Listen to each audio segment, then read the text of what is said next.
Good evening, televiewers. You're welcome to this edition of Prime Hour, the first for this week. We are sorry for the late start.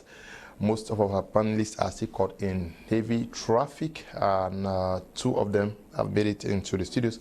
We're starting with them, hoping that two others join us in the course of the program. We are in the company of Tata Kwawi Mbinglo. He is a lecturer and a business consultant, but he's also a politician who aspires to rule this nation one day. Good evening and welcome. Good evening, Mr. Leo. Good evening, my dear colleague. Good evening, fellow Cameroonians.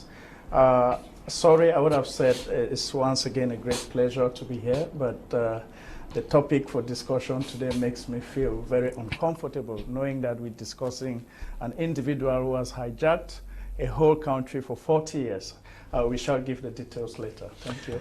Okay, we also are in the company of Fabrice Lena, who is the Secretary General of the Popular Action Party, led by Mr. Njang Dennis. Good evening and welcome, Fabrice.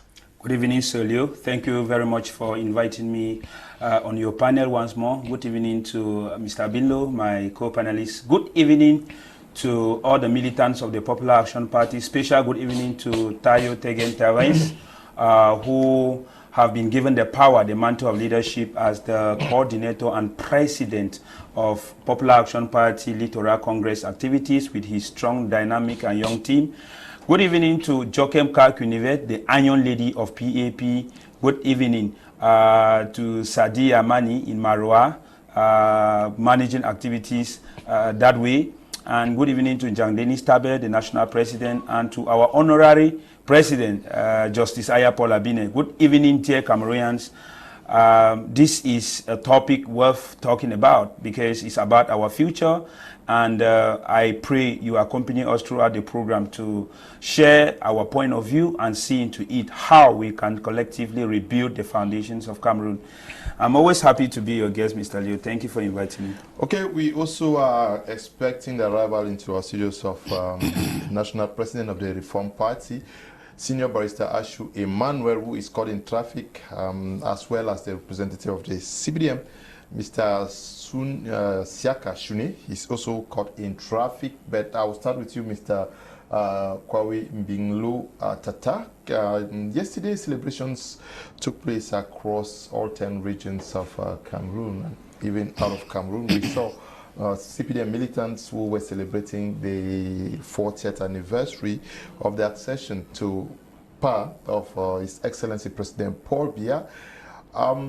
Good reasons to celebrate, because for 40 years they have been able to hold the mantle of power for this nation, Cameroon.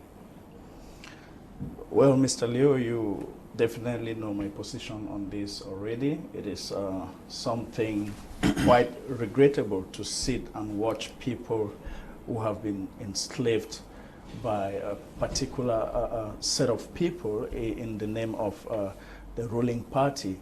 I do acknowledge the fact that President Biya has some achievements as the head of state. For 40 years, of course, you should have a lengthy achievement, but unfortunately, if we're comparing the number of years he's been in power and his achievements, I would give it a ratio of 4:20.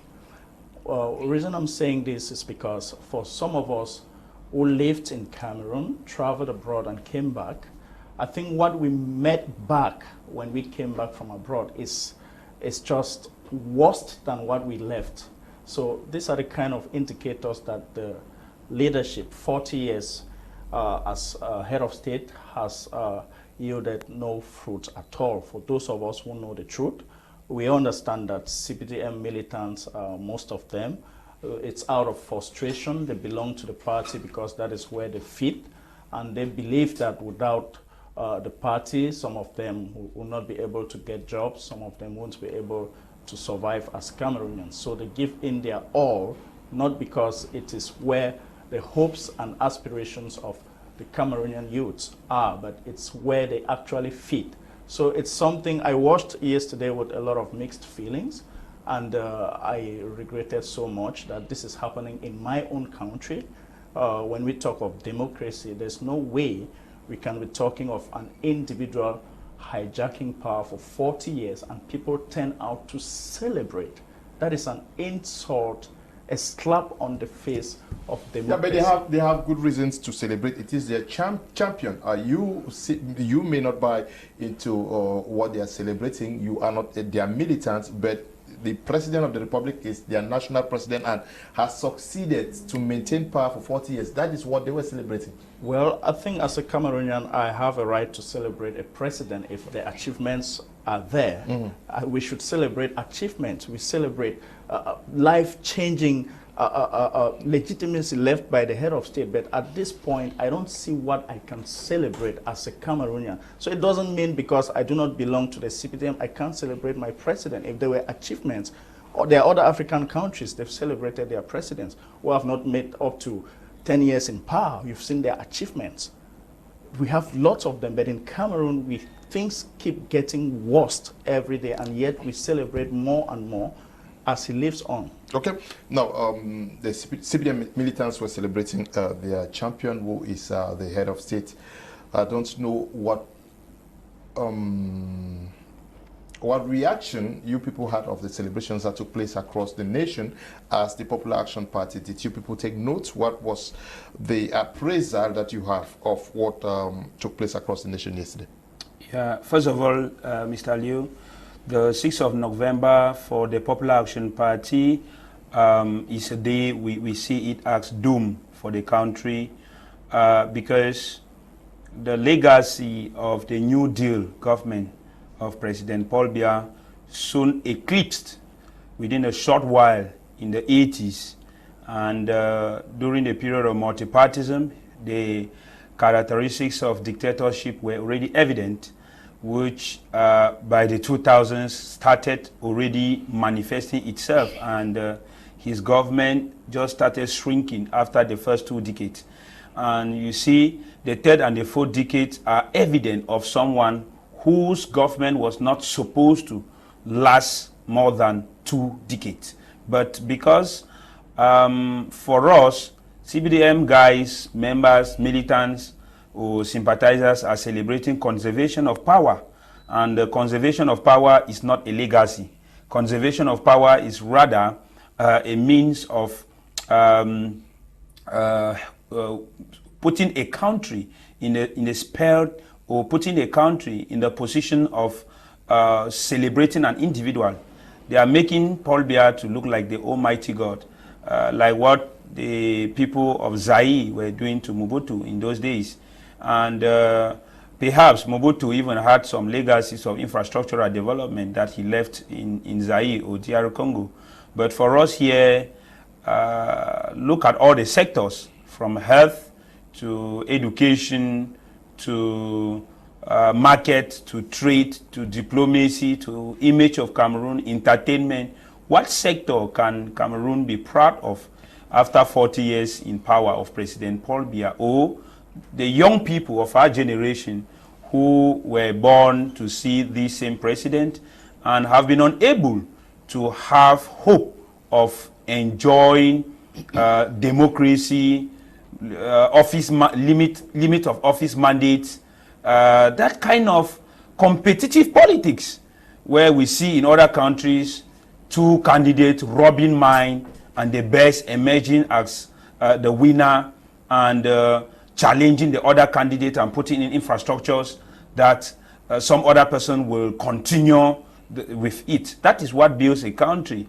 What builds a country is continuity by different people with different abilities, different capacities, different mindset, different perspective, different vision. God did not put all the knowledge and wisdom of management of Cameroon into the head of one man. And as well, God did not put the skills of leadership into the head of one man. So the celebrations to us is a non-event. It's rather a day that I think after the presidency of President Paul Biya, we should put as a mourning day for Cameroon, because it is a very sad page or episode in the history of Cameroon, a very sad one, where there are a lot of things that have gone wrong. Yeah, you cited the case of you asking what is there to celebrate in the health domain, but militants of the CPDM party will tell you that recently there was the inauguration of the reference hospital in Garwa, and some months back we had the one of Bafoussam and Sangmalima. We have had so many of these reference hospitals being put in place. There was one that was under construction in Biya. Mr. Leo, you know, one thing that happens in Cameroon is that when public and married goods, when infrastructures are being offered to citizens in Cameroon, it appears like it's a gift from the president. You're the one who read. No, it's always appearing like that. Whereas what is given does not even match what is supposed to be given, what is expected to be given. And these things are given most often by what we call magnified amount, price, with huge amount of money, because the mechanisms of embezzlement, of corruption, of all the vices that has been eating up the fabric of our society are there. It should not appear as if Cameroonians are supposed to always thank the head of state for providing hospitals, thank the head of state for constructing markets, thank the head of state. It is a foolery of democracy. It is a foolery of a society with diverse human beings, diverse cultures, diverse and bicultural colonial heritage. So there is a lot to implore, to question as to what is the rationale behind these people in this political grouping called CPDM to celebrate. Because celebration should come as a result of consolidation of the nationhood. I think all the doctrines that Paul Biya has ever put in place, from his rigor and moralization, from his liberalism, from his New Deal government, from his great ambitions, all these things, national integration and all the different commissions recently put up because of the Anglophone crisis, which of these have really proven to Cameroonians who are unable to talk? Because, you know, very few of us are able to dare to come here and say it as it is, break the grounds and tell other Cameroonians and the international community that it is not moving. Because many people are suffering from psychological war in this country. They have it in their mind, but they can't say it. They go dumb for it. And this is the problem. And that is why CPDM people who are eating and getting fat are using this to always find reasons to justify why they are doing these things they are doing. It is just a matter of protecting interests, whims and caprices of the president, of the party, continuity of the defunct state. So these are the basic things that is driving the country. But those are not the things that should drive a country. Yeah, so 40 years after, it is a total failure, total quagmire. Total failure. Now, you aspire to run Cameroon maybe in 2025 or after that. Tata Mbinglo, can you also see that the president to some extent has been betrayed severally by his close collaborators, especially when you look at the fight he engaged against corruption? Most of them are in prison today.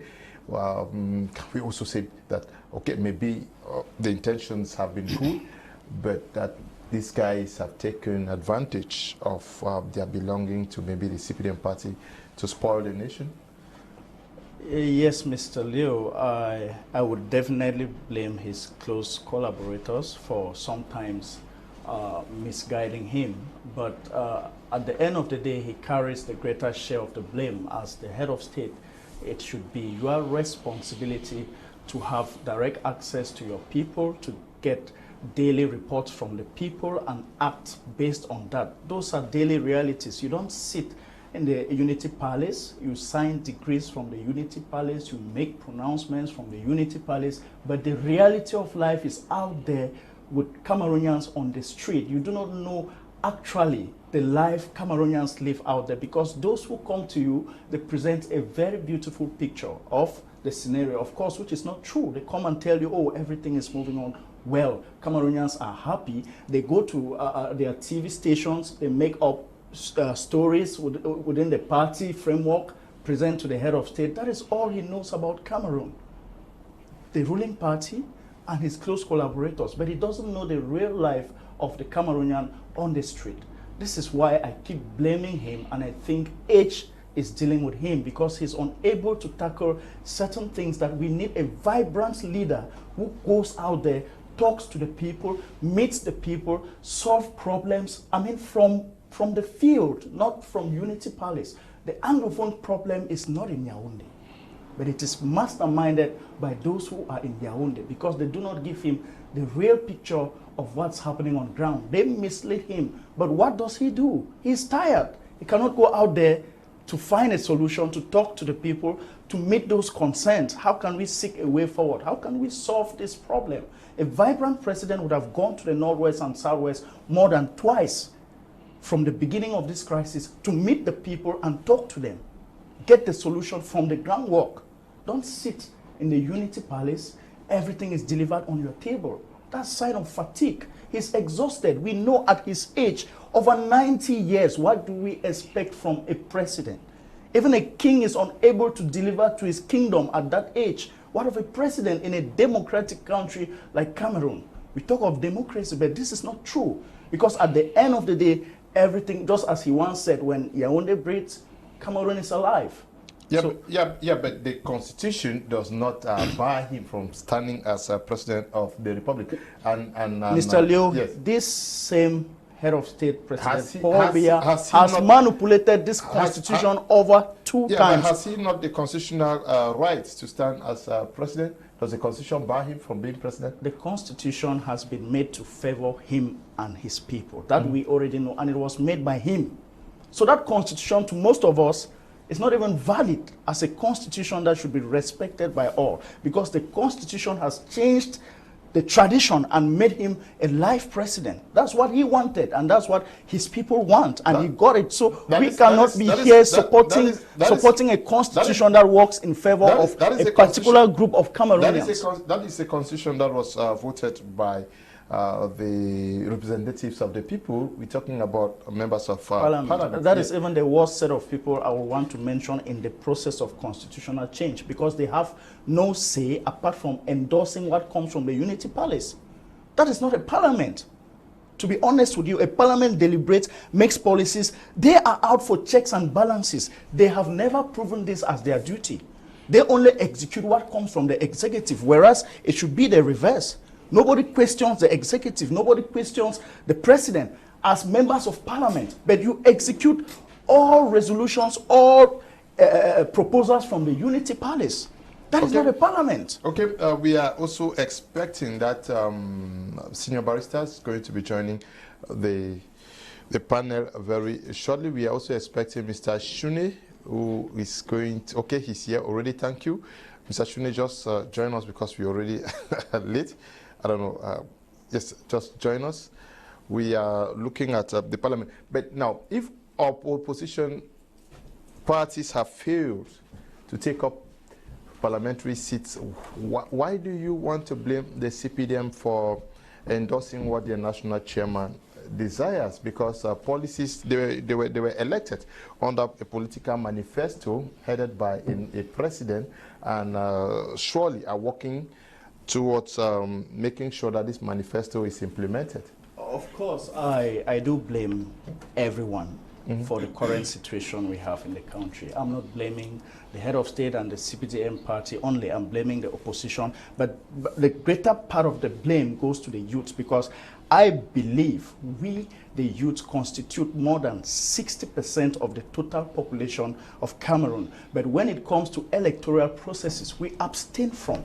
We allow these people who have hijacked the system to continue to put their mechanism in play and favor their party and their candidate. At the end of the day, we just complain but do nothing. That's why I'm coming up to challenge the youth to take up the responsibility. If we all get registered in 2025 and stand with a common voice as youths of this country, I bet you the wind of change will blow against Cameroon.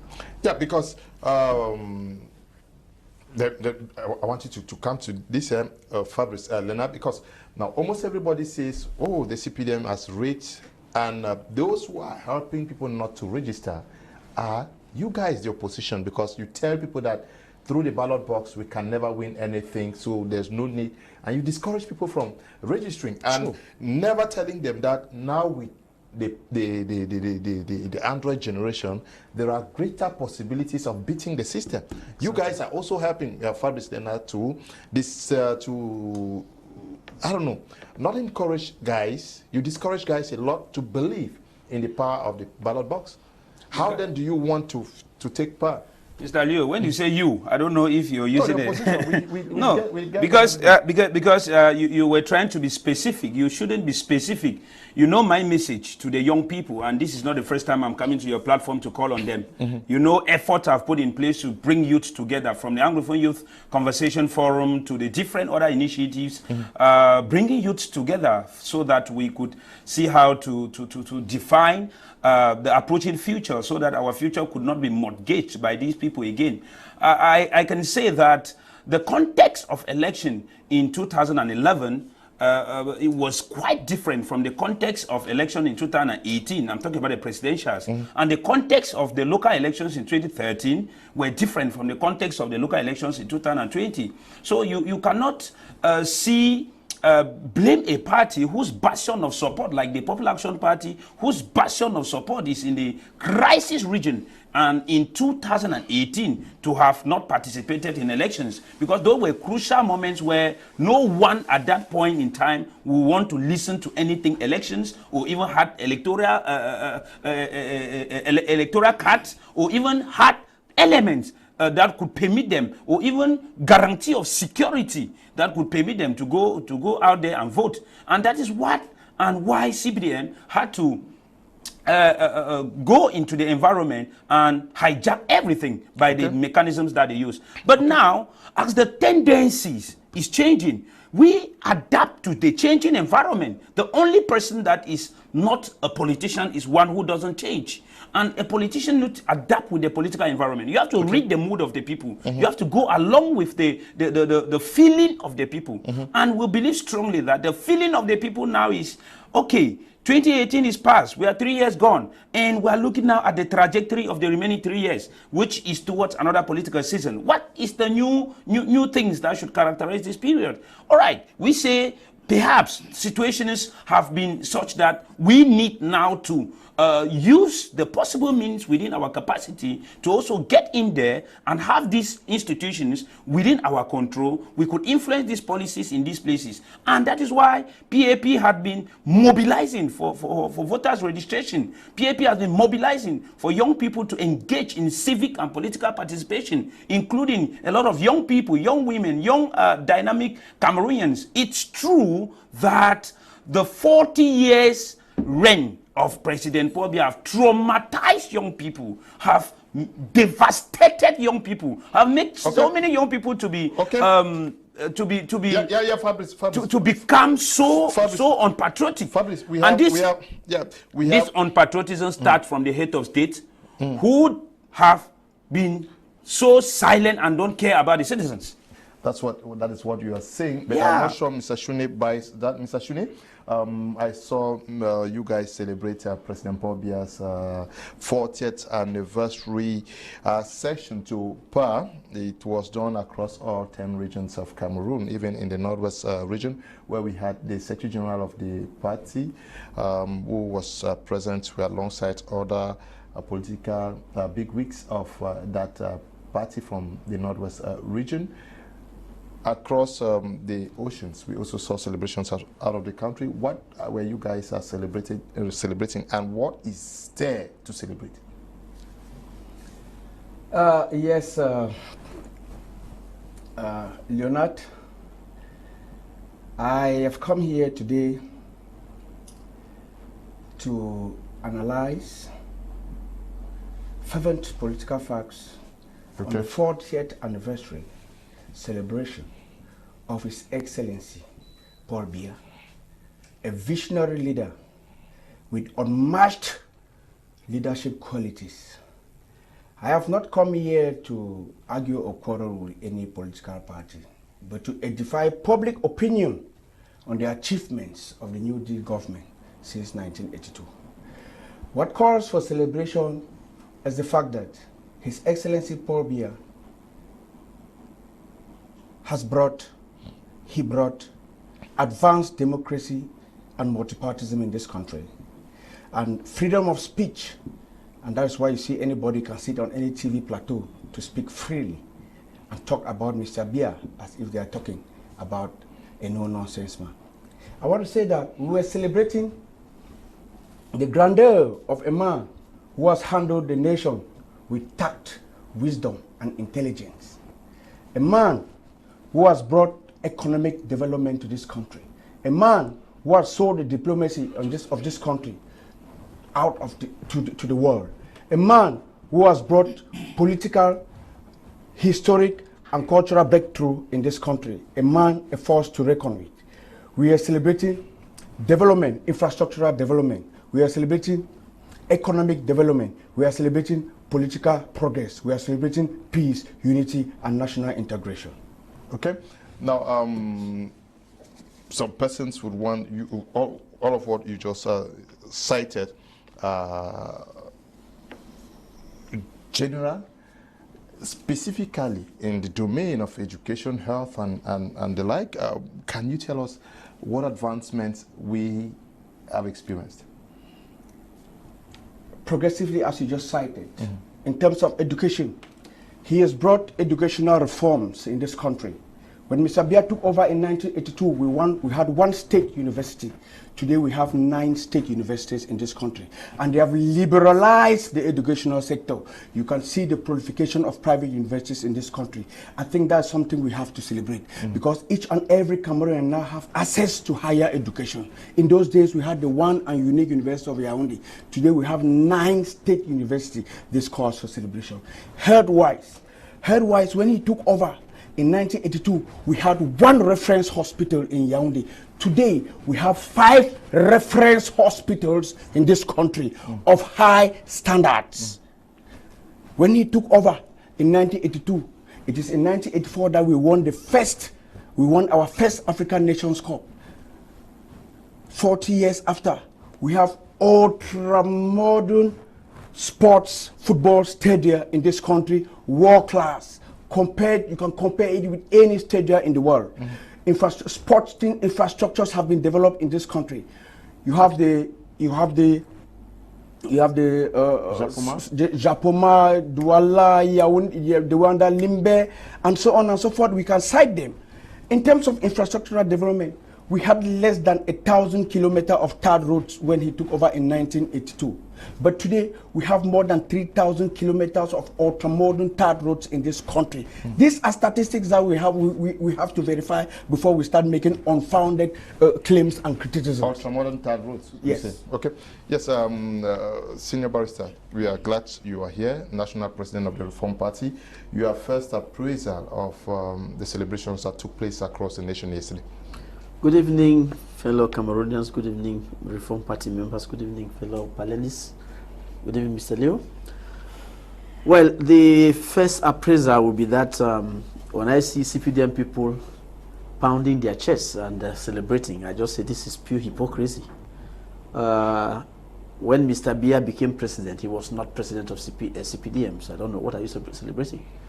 He became president of Cameroon. He wasn't president of CPDM. That was to come, CPDM was not even existing, it was to come 3 years later. So the premise of a celebration has no premise at all.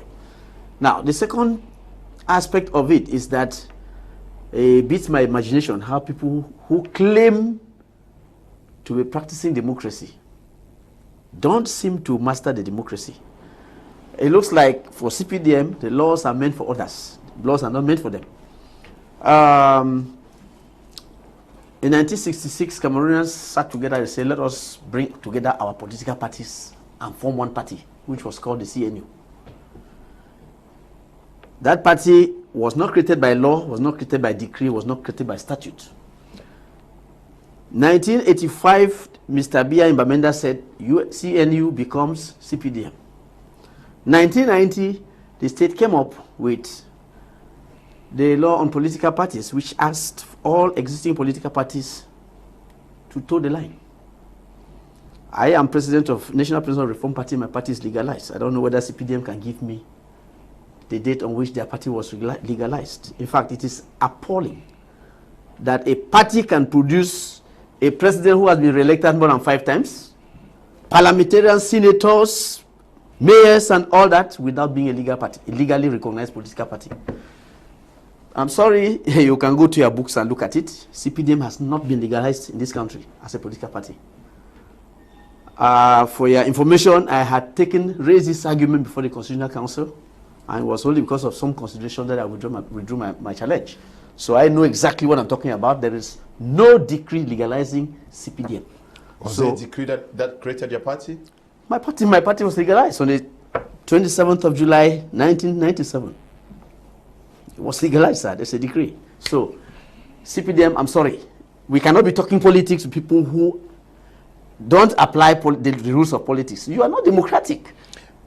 You should get yourself, come to the law first, then we can now sit on the table. Yeah, but senior barrister, maybe the CPDM has followed up those procedures without your knowledge. No, sir. Are you a militant of the CPDM? No, sir. Please, let me tell you, this is something that any Tom and Dick can verify. If a political party is legalized, that is published in the official gazette. Yes. There is no way any person can cheat. Okay. You cannot take a pen now and sign any nonsense because we shall produce the official gazette and say, show us where it was published.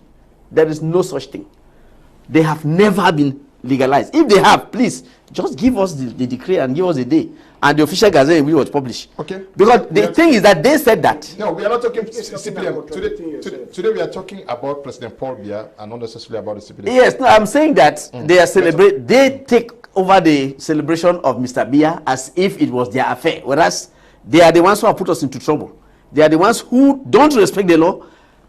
Everything that they do is authorized, but everything that Mr. Lena wants to do is opposed. Voilà. So I am saying that they should leave Cameroon politics alone. Let us do our politics a clean way. We don't want people who hijack the political process. So, are we talking about the CPDM or President Paul Biya? Okay, President Paul Biya, who is their champion, because you see, when you say President Paul Biya, he was president because of CPDM. He became president by their mandate, over their mantle. So the militants are celebrating his accession. Yes, his accession. Yes, and continue remaining in power through a party that is not legalized. So that is what I'm saying. You see, that's what I'm saying.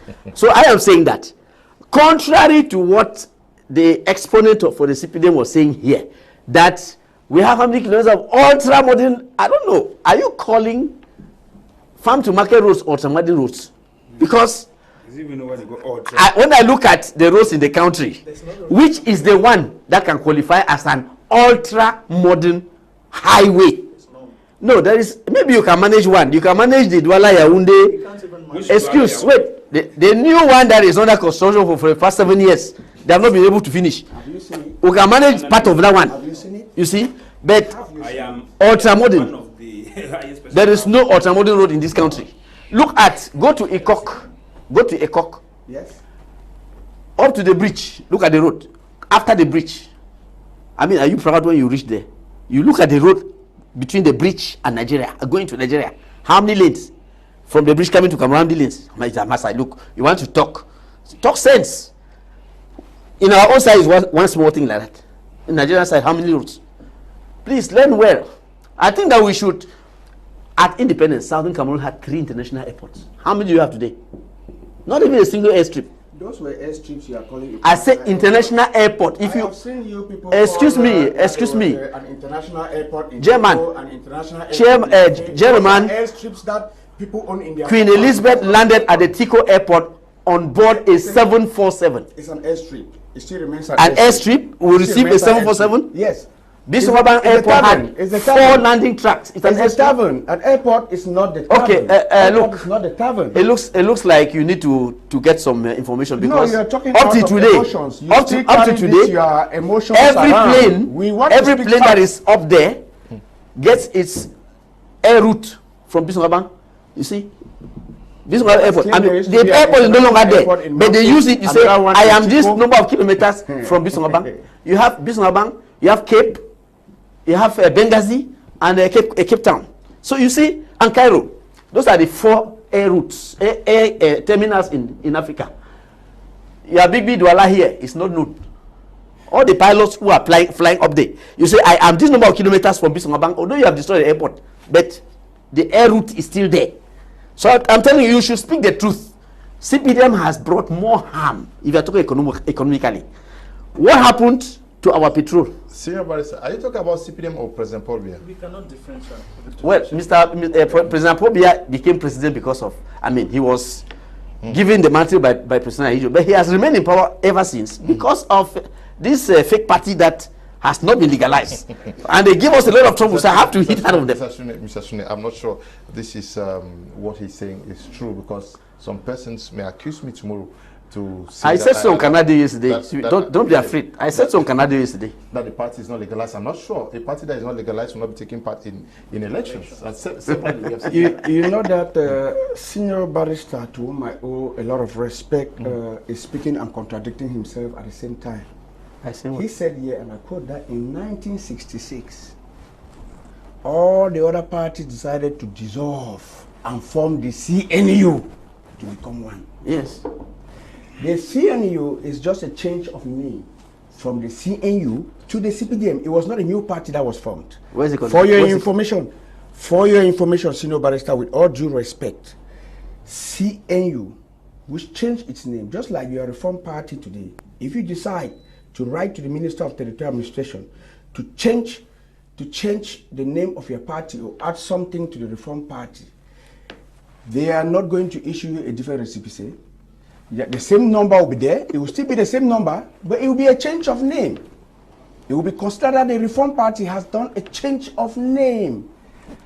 So that's simple to understand, Senior Barrister. So CNU was a legal party? Yes. Yes, of course. And you created by which decree? You affirm which law? That it was created in 1966. I say it wasn't created by any statute, any law or any decree. That's what I said. You are a legal mind, and you won't continue contradicting yourself. Your clients are watching and listening. Let them watch. You know your clients are watching and listening to you, and you become who you are from what you say. So as a legal mind, you say yourself. Don't give a negative impression. Please about forget about my popularity. Can you just give us give us a decree of legalization? Just because you want to contradict CPDM and His Excellency Paul Biya, whom have given you the freedom to form your party, who have given you freedom to sit here and speak, who have given you the freedom to move around and perform your duties freely in this country. I think he owes some respect. I think the law gave me that freedom, not the president. International human The law gave me that right, not the president. It's not about Paul Biya, who we are today because of this. He incarnates this the fundamental human rights, not Paul Biya right. Okay, let's get back orderly. We are gentlemen. Escort this. Yes, Mr. Tata, let's look at President Paul Biya. Militants are celebrating 40 years, but we cannot also say he's not done anything when it comes to the fight against embezzlement of state funds and corruption. There was a Operation Sparrow Hawk. We've seen what they're doing. There's been the creation of Konak and Alif and a host of others. In that light, the president is at least should be credited to some extent. Yes, absolutely, Mr. Leo. You know, you can fool some people all the time, but you can't fool all the people all the time. We have this window dressing kind of pleasing mechanism by the ruling government. Now, when you put in place structures to fight corruption, these people are arrested, money recovered or not, we never know what happens after that. And you think our interest is to see these people behind bars. Where is the money collected from these people? That is our interest. What is being done with this money? So arresting people every day, sending them to prison, doesn't please me. But if I see money that is being put into use, road start, youth employed, I would say yes, this is a good step. If my colleague thinks I'm saying something contrary, he will definitely shortlist to us some of those projects done with money recovered from embezzlement. That is our interest. That's what we want to see at this point. Not telling me every day that people have embezzled, they have been arrested. I have just one case of the latest minister who was released because he paid in that money. That's the only case I've heard so far. I don't know about the others. But if you want to please me, that a lot has been done, as Mr. Liu is saying, it's all window dressing. We know the truth. The 40 years President Biya has been in power as compared to his achievements. except you have never left the four walls of Cameroon, if you've left this geopolitical landscape, you come back to this country, you will never say there is even an achievement. Mr. Shuneh here talked about ultra-modern roads. I almost cried. Go to Asia and see what is called an ultra-modern road. World banks, they do sponsor road projects and they give their conditions. Cameroon has not qualified for any of those conditions. We don't have roads. We have paths. And that is why Cameroonians are dying every day. Look at the number of Cameroonians who have perished under President Paul Biya. Put the statistics. Accident-wise, the crisis. He's unable to resolve the crisis 40 years in power as president. And we are celebrating. Are we celebrating those lives? What are we celebrating? You give us a hospital. Bamenda shares a reference hospital with Bafoussam. My late father died of diabetes. He was on dialysis and was unable to have effective treatment because of absence of medical facilities at the dialysis center. And you sit here to celebrate. And you expect me to celebrate? These memories never die. You are fooling some people. We know the truth. Go there and see the number of Cameroonians suffering every day in front of that reference hospital. Do you know the doctor, the specialists come from Yaoundé twice a week to treat patients. Specialists come from Yaoundé twice a week to treat patients in Bafoussam and Bamenda. How can you treat all these patients within 2 days? Let's be honest. Some end up dying. Go there and see the truth. To be honest, celebrating 40 years should have been a Cameroon thing, not a political party thing. Even opposition can celebrate when the achievements are worth celebrating. When you refuse to celebrate those who we celebrate achievements, not individuals, Mr. Leo. That's my point. Let them shortlist. Don't tell me you give a reference hospital in the north, I should come and celebrate. They deserve it. It is their right. Shouldn't they have hospitals? Should they go abroad for treatment? Yeah. 40 years in power and you are celebrating a hospital. That's so shameful. Cameroonians should be taken out of this country. Let them see other parts of the world. We bring them back. Then you compare. It is sad. Okay, but from the democratic perspective, today we have a plethora of political parties. We can't also deny that, at least, that your party is existing, the Reform Party is existing, and then they're expressing themselves. He wants to be the next president of the Republic of Cameroon. Is also existing, and we have more than 380. Go into the platform of the political party. Well, Leo, on the basis of democracy, you see, I'm one of those young people that when I started engaging into politics, my political theory had always been that competition selects the best. And there must be rules for that competition. Politics, like any other field where people compete for the best out of many to be the lead, is supposed to be the case. Is it the case in Cameroon? Yes. Is it the case in Cameroon? Oh, yes. That is the question. Because in the 90s, when the multi-partisan period came, what happened? The National Sovereign Conference that was asked by Cameroonian political leaders and civil society was replaced by a tripartite conference masterminded by the government, just like this recent national dialogue, where people were clamoring for an inclusive dialogue and the government brought its own that favors him and his people and his psychopaths. The 1996 Constitution, let's talk about it. All the grounds and the basis of the establishment of limitation to office mandates were there.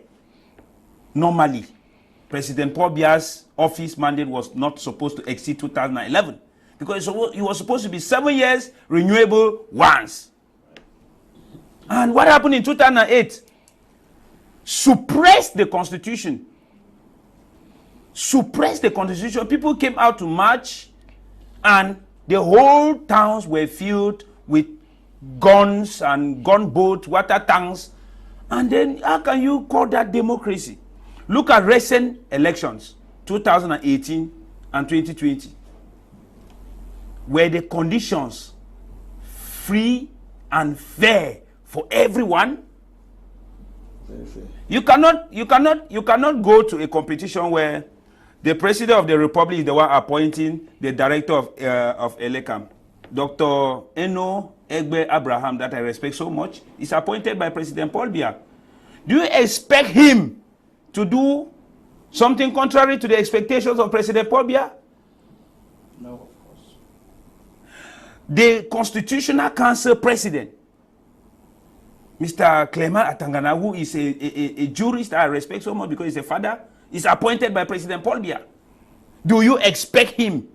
The Constitutional Council is the one reading results. Do you expect him to read the contrary of the expectations of the president? Why should they be appointing 30 members of the Senate instead of electing? Why should the electoral code be having stringent measures on urban centers to produce list system instead of individual candidates based on competition and competence? All these things are a way to fragilize, to make the opposition to be weak, to make the rules to favor one party.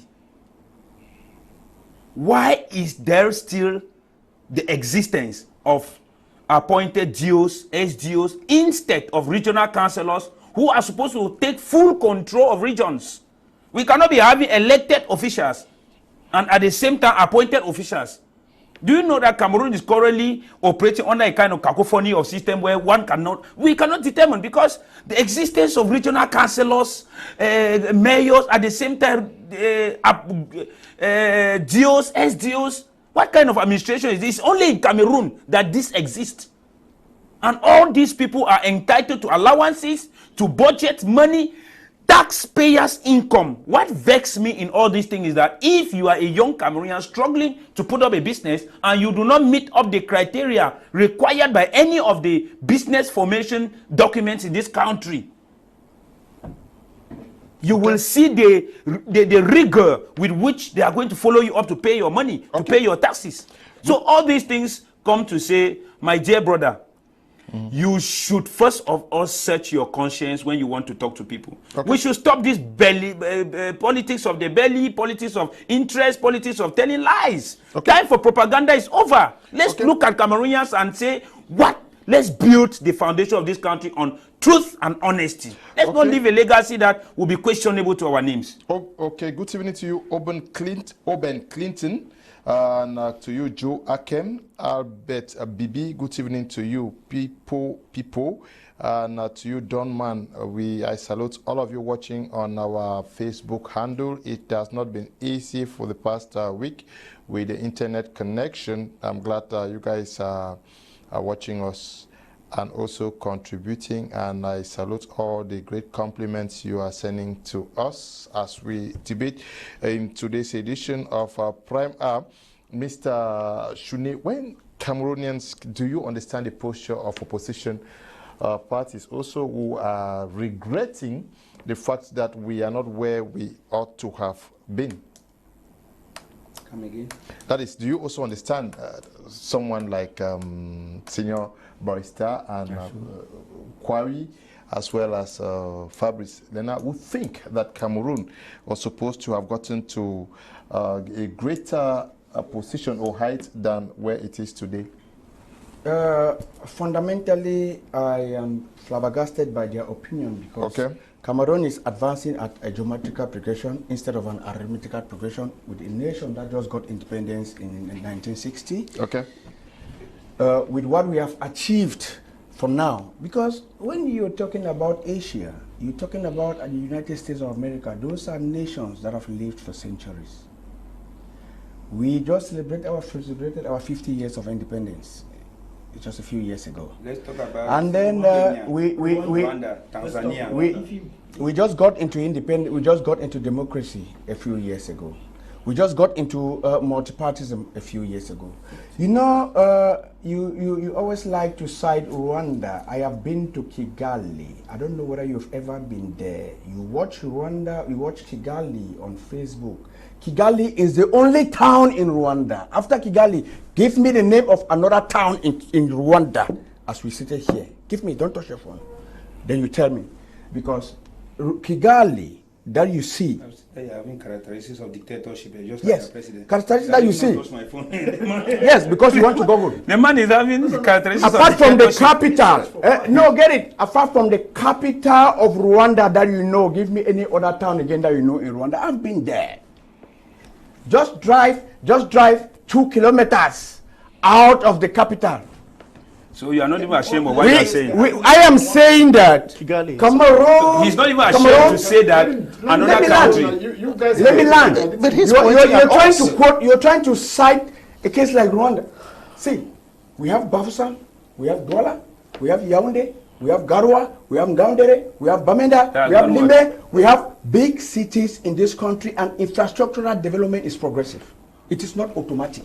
Infrastructural development is progressive and not automatic. Sorry, sir. And within its nature of progressiveness, Sorry. I think that we are working at a geometrical progression. I beg your pardon when I was talking.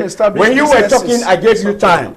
Okay. I said, when you were talking, I gave you time. Right. You always find, if you want to go internationally, I think Mr. Biya is a refined diplomat who has sold the image of Cameroon nationally and internationally.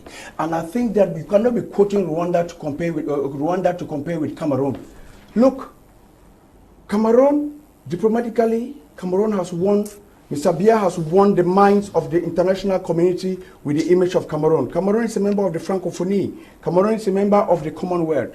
If you know the criteria to become, keep Francophonie aside, if you know the criteria to become a member of the Commonwealth, the country must have state of law, rule of law, it must practice democracy, and it must have good governance.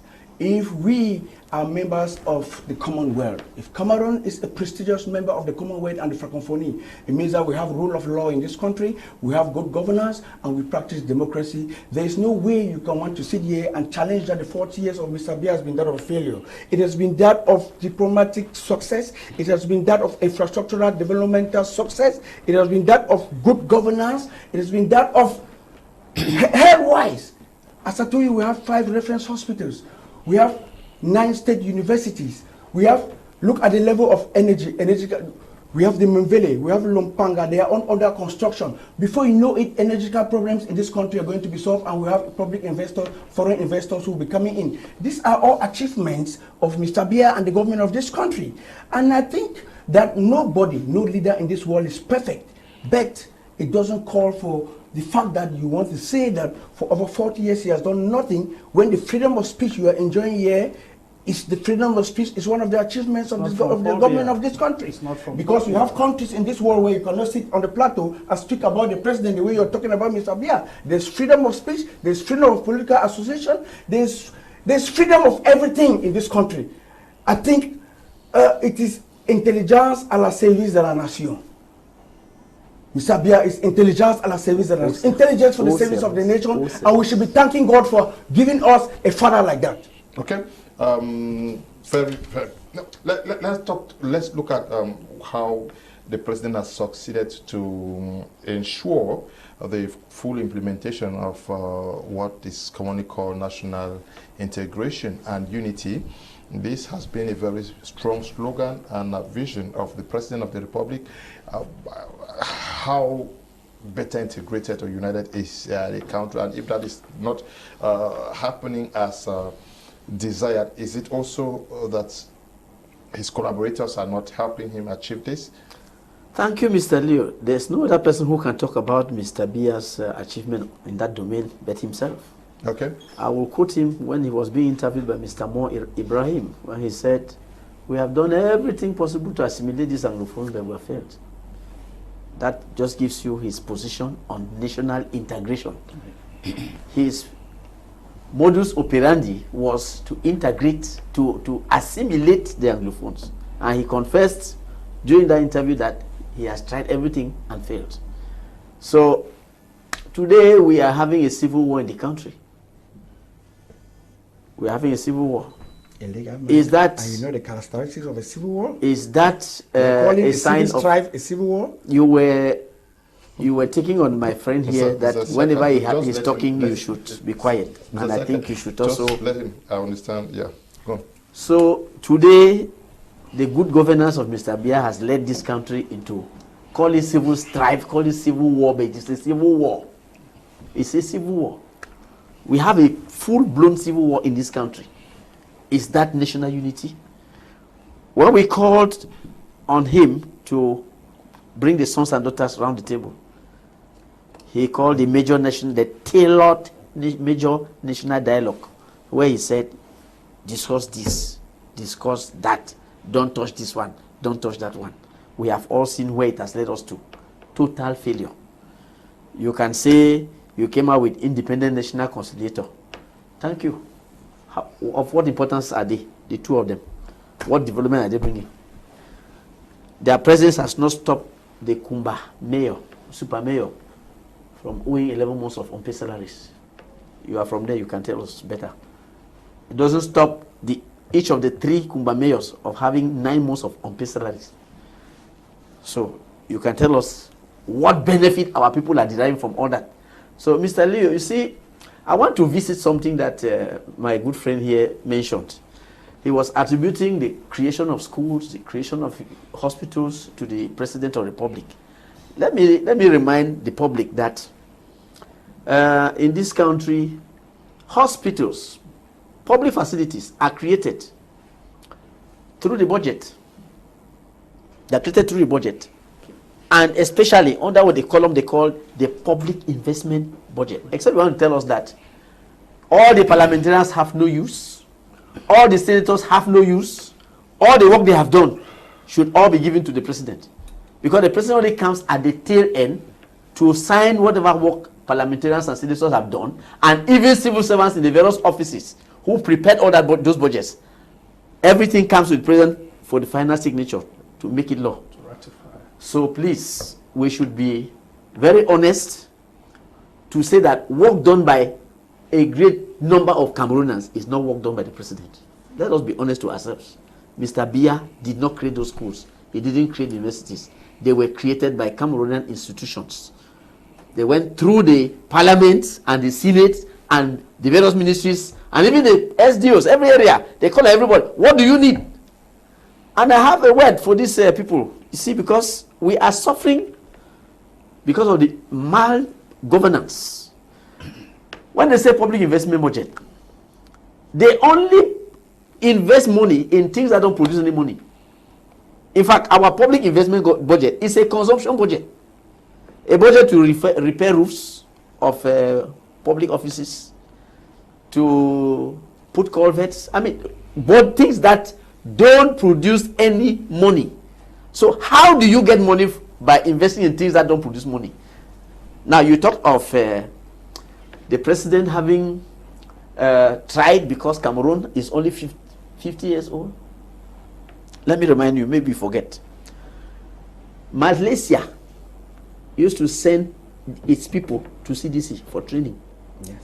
Today, what is the position of Malaysia in the world market when it comes to producing palm oil? I mean, do you feel proud to say that you're a Cameroonian when you train Malaysians and today they are almost first or second in palm oil production in the world, and you are a very poor and heavily indebted country? No, you say we should give praises where they belong. We were very high up there. We trained Malaysians and many others. They have overtaken us. Why? Because of the inertia that you have put, that your president has put in place, and that is hurting the economy, is hurting us. Cameroon today, Mondoni Oil Mill used to be the biggest oil refinery in Africa. What is his position today? Even before the crisis, what is his position? You see, we should be very honest to ourselves. Can you give me 1 square meter of plantation that Mr. Biya created? We had CDC, we had Pamol, all that before him. CDC, Pamol, Evekam, Sokapam, all before him. Give me 1 square meter of plantation that he created. On the contrary, everything that he found down the drain. Where is Yabasi Nkonjok Pioneer Project? Where is it? On Yabasi? Where is it? Down the drain. I usually put those things in place so that we should help young men who don't have anything to start life. Down the drain. 5-year development projects. Where are they? With agri-pastoral shows. Where are they? Down the drain. Please. We should be honest to say that, in fact, we have managed to survive in the 40 years. I think we have had enough. Please, give us the time to start breathing. Because I also hear you people saying that there is a fight to end corruption. To us, that is a child's play. Why do you allow people to steal the money before you start running after them? And when it comes to running after them, do you remember when some people stole money and they told the president, these people are saying, he said, who's on the proof? Oh, can you deny that? He said, who's on the proof? Yeah. CONAC will produce reports. State control produce report. They take and all give to the president and he keeps. He is the one to order prosecution. No, sir. That is not how a state runs. The state prosecutors are supposed to be empowered to prosecute these criminals. Mr. Shuneh, before you come in. Before any political intervention. Mr. Shuneh, is it out of bad faith what he is saying? Or there are also facts? What is citing? What is cited is a fundamental fact. The head of state, His Excellency Paul Biya, in whom I trust in his clairvoyance, said où sont les preuves. Okay. Et quand il a eu les preuves, il a réagi. I think you can see the bunch of ministers and close collaborators, Prime Minister, Secretary General of the Presidency, Ministers of State, who are in Konengi. He asked où sont les preuves, and when he got the proofs, he reacted positively, arrested them, and put in prison. He also, I think he is the one who raised that issue that the ministers are arrested, but the money is not refunded into the coffers. Most of this money is refunded for those who plead guilty. But if somebody doesn't plead guilty, there is no way you can ask him for a refund when he doesn't plead guilty. Those who are honest enough to plead guilty, and then they refund, like the recent case we all know about. And then I would go on to contradict the fact that we are having a civil strife in the English-speaking regions where some young boys have decided to take the laws into their hands and going around with guns, harassing citizens, kidnapping them for ransom. It is a civil strife, it is not a civil war. And then when ministers chill, you say it is Mr. Biya. Yes, and then when ministers do good work, it should also be Mr. Biya. Because you buttress the point here that when ministers do good work, they work, parliamentarians, senators, they work, the attributes should not be given but to the president, it should be given to them. But you just affirm that when ministers chill, it is Mr. Biya. So when ministers do good work, the attributions should also go to Mr. Biya. That's it. Okay. I want you to come in with this notion of national unity and integration. Yes. We see the formation of groups like 11 Million in the Northeast. We see the group of les Ikang coming up. We see this issue of les Sardina and les Tontina, and lines are being, who is not doing the job and where? When we understand that the president actually has representatives across all 10 regions of the country, but we see lines being drawn up from left, right, center, and we also see the so much tribalization of politicking in Cameroon. Mr. Leo, I must state it categorically clear here that the issue of separatists is a global concern. I think this doesn't only happen in Cameroon. Okay. Many other countries, even in the United States, we experience cases of separatists. But now we have extremism, owing from bad leadership, bad governance. This situation we have today, which is uncontrollable in Cameroon, I was laughing the other day when I saw the Minister of External Relations at the United Nations begging other nations to come and solve a problem. My senior colleague here says a small group of boys who are moving with arms, but the state is at the UN begging nations around the world to come and handle this small group of boys. The reason we are having this crisis every day is because you keep, disregarding this problem. And you believe that because the CPDM is in power, is in control, every other opposition, every other voice doesn't count, every other problem doesn't matter, which is, spicing up the Anglophone problem. The day we sit like this and talk out a solution. I mean, with the head of state present, not representatives as always. If he wanted to solve this problem, he would have come down to the grassroots, sat down with Cameroonians at that level, talked to them, they put up a solution. But now, regional integration, what are we integrating when from the top, we are already being separated? We are not integrated from the top. Appointment of ministers, appointment of officials is all based on party interests as you serve. The last time we were here, Mr. Shuneh talked about his allegiance to the political party because he is a government official.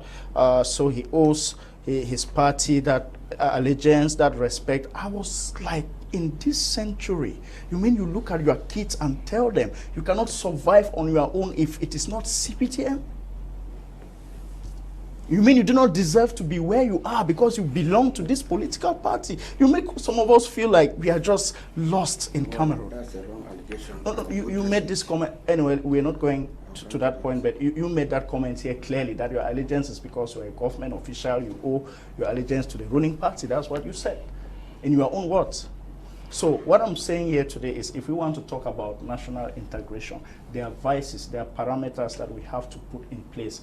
Everyone must be considered in these parameters. Once we start giving special consideration to particular individuals, particular people from certain regions, and you're talking about national integration, no. That's just, you know, it's like putting old wine in new bottles. What we're trying to do, even this new deal they have been talking about, there's nothing new in this deal. There's nothing new. So except maybe I'm still new in Cameroon, which of course I'm not. There's something I need to learn from this particular regional integration. I haven't seen anything new. Okay, you have not seen anything new, but now I wanted us to look at it from a very global perspective. Though you started by narrowing down on the Anglophone crisis, I raised the issue of the Nordists, 11 million, the Nordists. We hear about the Zekang, we have Anti-Sadina and a host of others, and we have the regionalization of political parties. Are you guys, the politicians, also not helping to fragment this? No, Mr. Leo, this kind of, yeah, because if you look at a party, Gaga Haman Aji, his party is very strong only in the north. He wants to identify with his brothers. Well, you have the UDC; they will identify with their brothers, and you. The issue is this: parties in a state like Cameroon. Every party, first of all, have a bastion of support, have an area where the party is born. And in competitive politics and constitutional democracy, political parties start from an area and get national support. And parties get national support when they have been given the ability to either show their political program in the parliament effectively or at the highest magistracy, which is the presidency.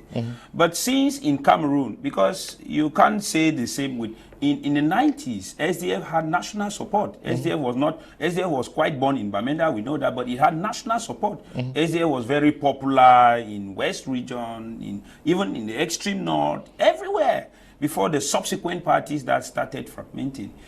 Mr. Leo, you and I know that divide and rule is a effective tool of power conservation. Yes, to conserve power, you have to always keep the people in different angles at loggerhead against each other so that you strive. And this has been the method and strategy of President Paul Biya for the past 40 years. Even among his own ministers and close aides till now, he's still practicing the same divide and rule. Because you don't understand how inside a government formed by a prime minister in collaboration with his president, two ministers are giving two different information to the public. This happened during justifications of African Cup of Nations can't get money. This happened with COVID-19. This has happened with so many things in even Anglophone crisis, Ngabu massacre.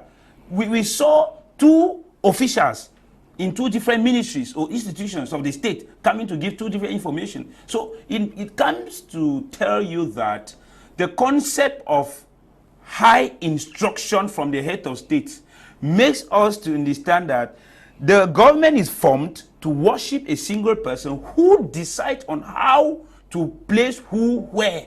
And now this mechanism divides the people because there is no unity among those ruling the country, managing the country. Now from the hem, it goes now to the peripheries. It goes now to the smaller institutions. It goes now to the people. It goes now to the community. It goes now to everywhere. In Yaoundé, it's a common place for a market woman in Yaoundé to tell you that, allez chez vous. It is a common place. You know, those things have stigmatized a lot of people to feel that Yaoundé is not for them. Imagine that Bamenda, Bafoussam, Maroua, Limbe, Boya are regional capitals, but Yaoundé is the capital of Cameroon, which is, they say Cameroon, Yaoundé. But now when you go to Yaoundé and you find that you are not fitting in, they stigmatize you. They make you to feel that you belong to another area. This is what has caused Anglophones to have a strong diaspora. There were a moment where majority of Anglophones who schooled in Boya and could not speak in French very well did not find themselves in Yaoundé. There was a moment where a lot of Nordists who could not speak French well, because in the North region there are people who are very common with the Fufude language from part of East region right up to Logoneshari, the last division of extreme North region. They don't find themselves in Yaoundé.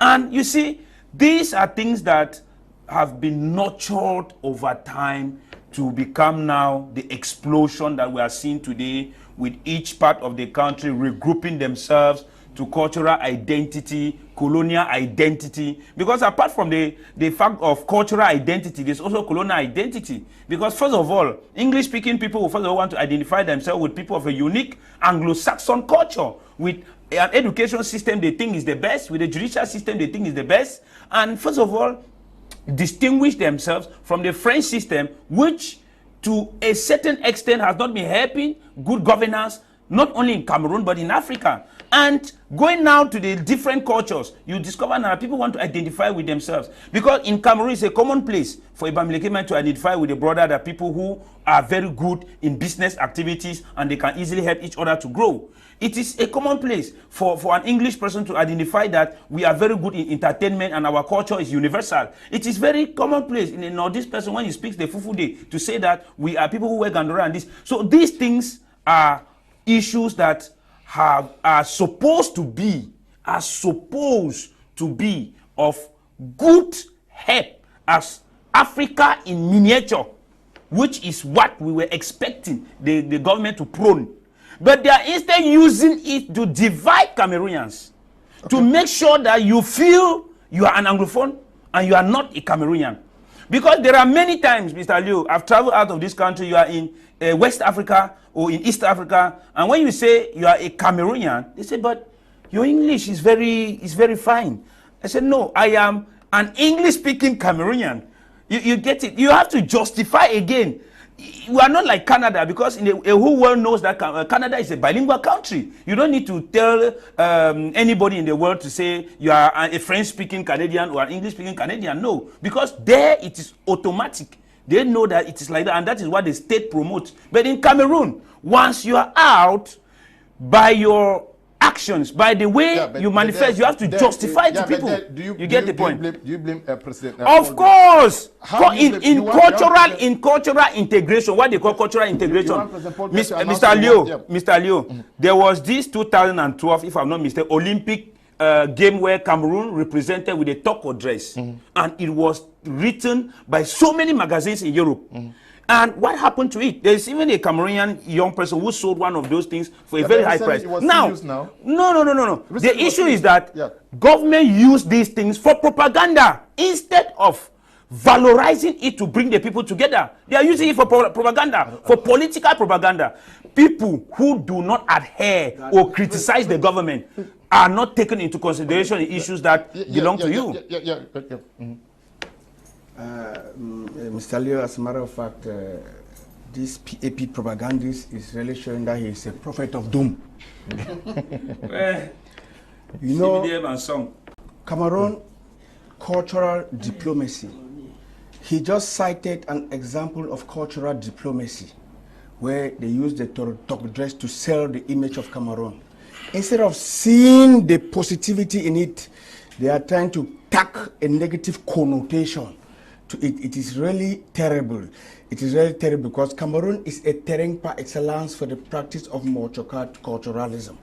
I would not sit here and accept you try to defame this country. Cameroon is Africa and miniature.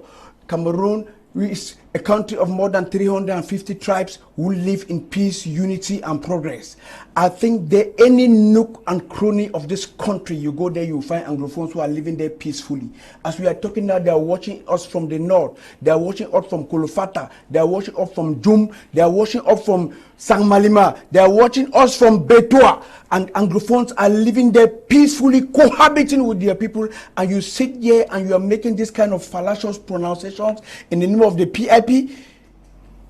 This is prophecy of doom, and I think that is not the manifesto of the PIP. You made a lot of when you were talking, he said made a lot of malapropism when he's talking, because he says a lot of words that are so jumbled up. No, Mr. Leo, some of these things should be corrected. No, somebody cannot come here and an intellectual is putting a lot of words that do not even colorate, and he's saying that prophet of doom. What does prophet of doom? Cultural diplomacy.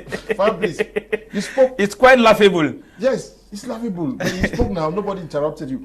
Now, I want us to look at decentralization, that is bringing the administration to the people. Closer to the people. Yes. How real has this been? Are you also thinking that the president would have loved to see this done quickly, and that his collaborators are implementing it at a snail pace? Because there is a lot of criticism on the way that decentralization is being implemented in all the 10 regions of the country, especially when it comes to the special status accorded to the Southwest and Northwest. Yes, I'll continue to thank the head of state, His Excellency Paul Biya, for bringing decentralization and bringing administration closer to the people of Cameroon, and thank him for the special status that was granted to the Northwest and Southwest regions of this country. I will tell you that decentralization is not an automatic process. It is a slow and steady process. Because first of all, what are they doing now? A lot of work is being done on the ground. You have to train the administrators, you train the officials on the policy and principles of decentralization. It's a document of over it's over 1,000 pages. I have it. I have a copy of it. I don't think I've been able to go through it. I've not been able to go through it, and it will not take administrators and operators a twinkle of an eye to understand the functionality of decentralization. So it is slow and steady. Myself, I'm an agent of the process of decentralization because I'm a municipal councillor. It's slow and steady. We go into it gradually. You make the people get acquainted to the principles and functionality of decentralization, and once they get acquainted to it, it's functioning. Becomes simple. You must educate the people, and that is the process that is going on. Meanwhile, we have our mayors who are already in place. We have the regional council; they are in place. We have the House of Chiefs; they are in place, and they are performing their duties perfectly and squarely, and hopefully that within the next few years the people will start feeling the positive effects of decentralization, because that is what the people have called for. The people have wanted the government to decentralize power from Yaoundé to the people, and it has been done, but it's not going to be automatic. They are going to feel the positive effects gradually, but as a matter of fact, if you go on the ground, you will see that things are changing and things are working positively for the betterment of Cameroonians. Okay. Now, Senior Barrister, a viewer just sent a message that, Mr. Liu, please, can you ask those who have blamed the CPDM from start to finish to tell Cameroonians what they are doing? Is this not also an opportunity for the opposition to be telling what they want to do for the nation? Really, it's an opportunity for the opposition to put forth their own blueprints. Let me take the cue in from the question that you asked my CPDM fellow here. You see, when you talk of decentralization, I want to remind him that the Constitution states that Cameroon is a unitary, decentralized state. Its organs are the regions and the councils. Now, what do we see in the field? President Lena here Secretary General Mr. Lena raised the point that Cameroon is living in an administrative cacophony, where you have La Prefectorale, as they call it, on one side, and elected representatives of people on the other. And the two of them are fighting over the same cake. I don't know how you will manage to find your way through it, but this is wrong. It's very wrong. Now, well, I will not stop at just saying it is wrong. Let me tell you what we are proposing. You see, Reform Party wants to apply the Constitution. We say Cameroon is a unitary, decentralized state. Well, we stand for confederation. So if that is granted by the people, then each of the states can apply what we are saying. It is easy to come up with a structure that you have. We don't need 70 ministers. Let us say we have 9 ministers, each one coming from each region. Each one coming from each region. They just, I mean, let's take Cameroon as it is now. Each region giving 1 minister, then 10 giving the prime minister. That makes 10. All of them go to the presidency. That's just sit there. Nobody goes to Yaoundé for anything. Now, at the level of every region, every division, every council, every village, village or group of villages, you have a government department that corresponds, that represents each minister. So that is what we understand by decentralization. Nobody goes to the center anymore. Everything remains down. What you are talking about is deconcentration, not decentralization. You want to deconcentrate the center, and you misname it decentralization. What we are talking of is decentralization, which is actually and effectively local government.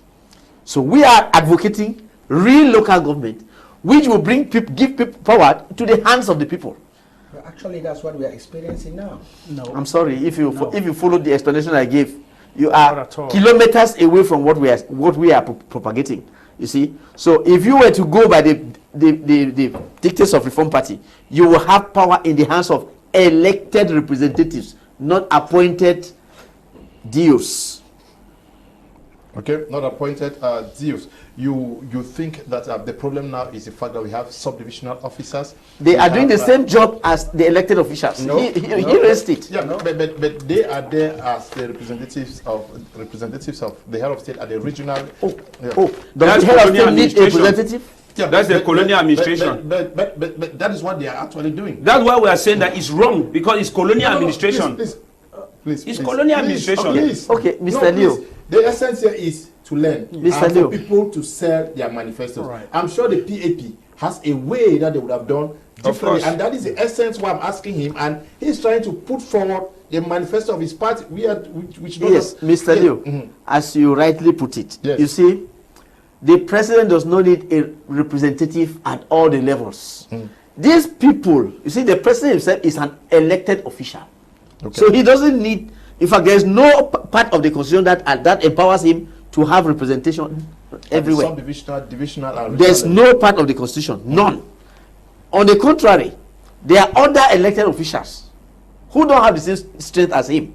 The mayor is within his own area. He is elected by the people. Okay. The population, the Cameroonians have given him the power to act on their behalf. So we don't need any person from the presidency to come and be spying on him or to come and supersede. But I'm just embarrassed with your allegations. Mr. Shuneh, you are going to come in. Yes. Thank you. So we are saying that we should, if we choose local government, let us stand by it. Let us make it very crystal clear that what CPDM is practicing today is illegal. There is no sentence in the constitution that provides for the presence of DOs, SDOs, governors. If there is, please bring. There is none. On the contrary, what we are saying, what we are proposing is constitutional.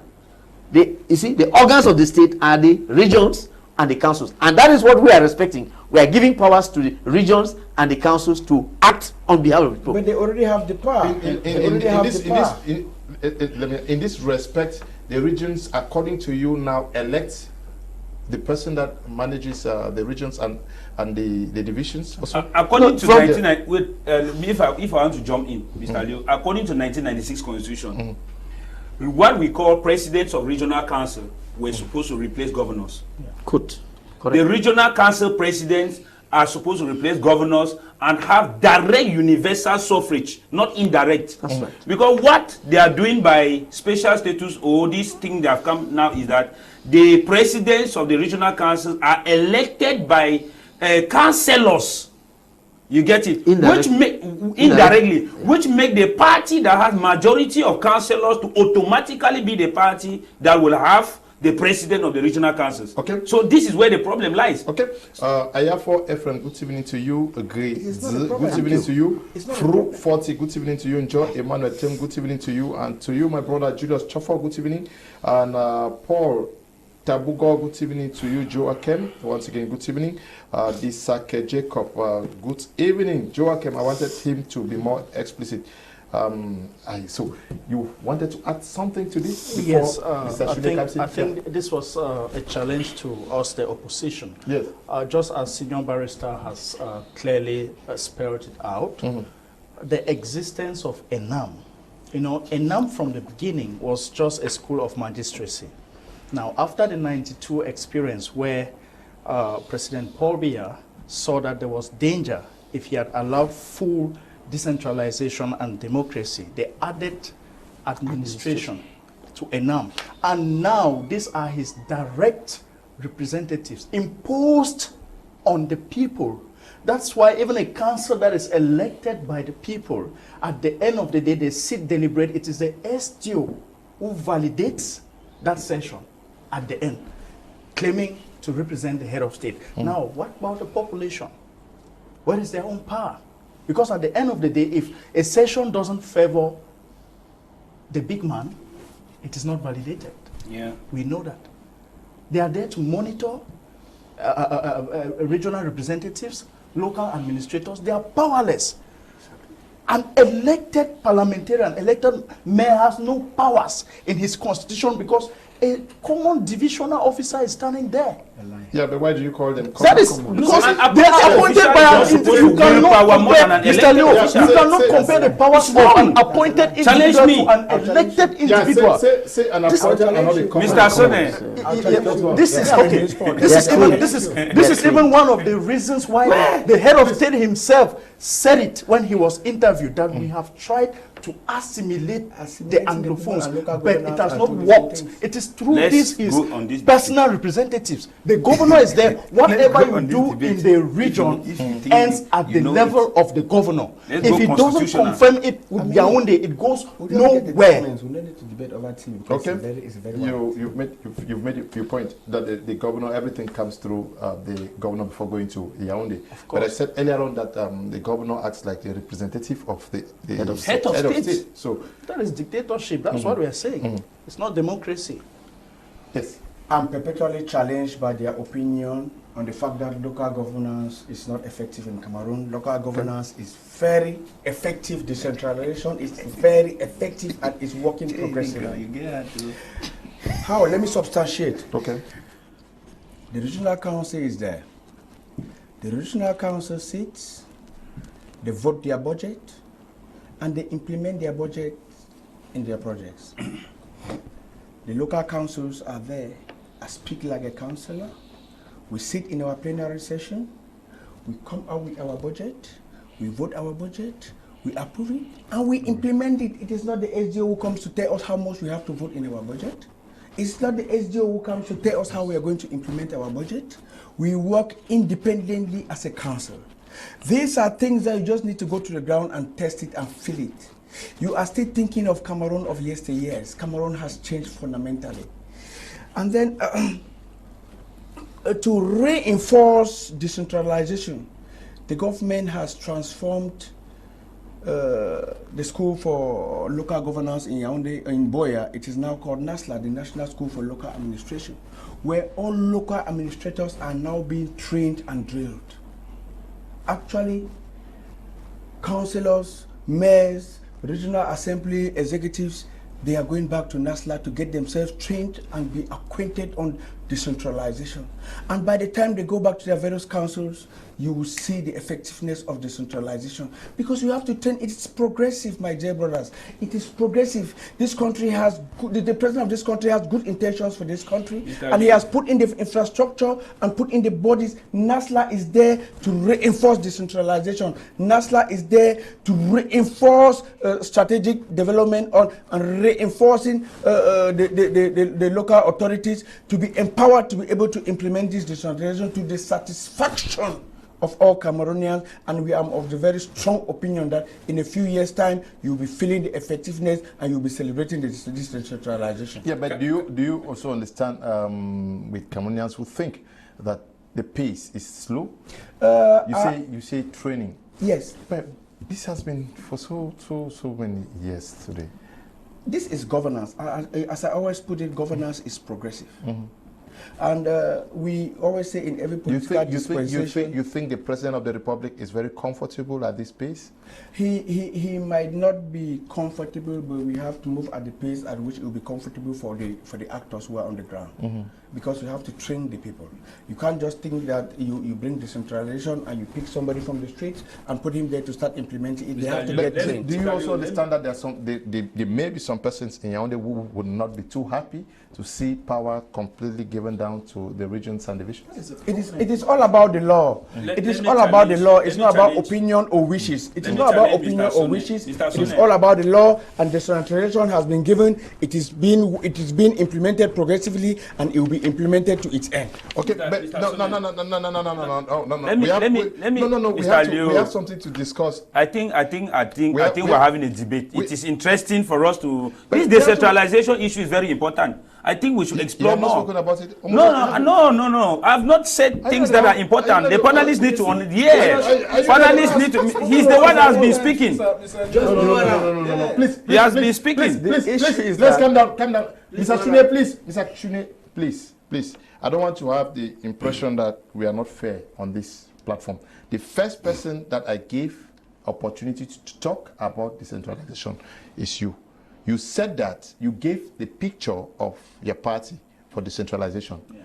After that, you came in. I just interjected. Please. I didn't say anything. Let me come. I interjected. I want us to be very fair on this. I didn't. Yeah, he did not give please. I want us to be very fair. Because he has spoken.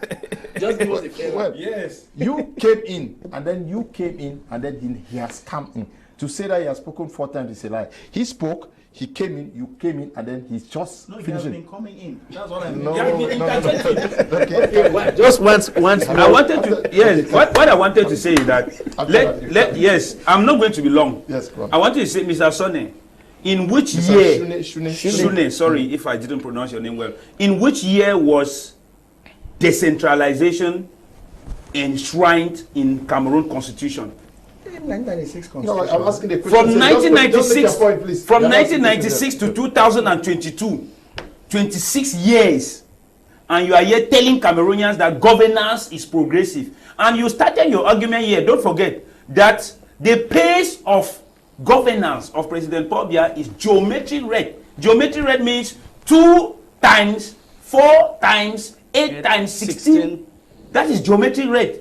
And then we are still here in this Douala. When I was coming here, there's no electricity, and then the roads here. You came here because of traffic. You were going through that small bridge. Now you are driving to a modern bridge on the Bonabere Bridge, and you want to tell me it's not problem. It's not. You were late because of traffic. You came late, and that's the habit of CPDM militants. No, I didn't come Mr. late Shuneh, because a habit of clarify Cameroonians. It's because of the unscrupulous Cameroonians that you people educate, you mal-educate them to think that they can always fight everything, even on the road. The bikes can never respect traffic rules and regulations, and because they are manipulated by all these things that you see and say here. Let me land. The Popular Action Party thinks that if the 1996 Constitution were implemented in good faith, even the Anglophone crisis would not have been would not have even arisen. Because in the good faith of the 1996 Constitution, President Paul Biya's mandate was supposed to end in 2011. In the good faith of 1996 Constitution, we were supposed to have 2 houses, bicameral legislature, bicephal administration, and bijurial judiciary, where if these powers were given to the people necessary. With the creation of Elections Cameroon in 2012, Elecam, and these people elected as it was previewed, not appointed. I'm not sure we'll be here talking all these things. Yeah. The elements were all enshrined in the documents that is governing this country. But the laws are only good when it favors the party in power and the president in power. Administration in 21st century cannot be by appointment. President appoints governor, and then appoints SDO, and then appoints GO, and then we have mayors, and then we have parliamentarians, and then we have senators, all succumbing to the chain of those appointed. Administration can never be effective, and development can never be, because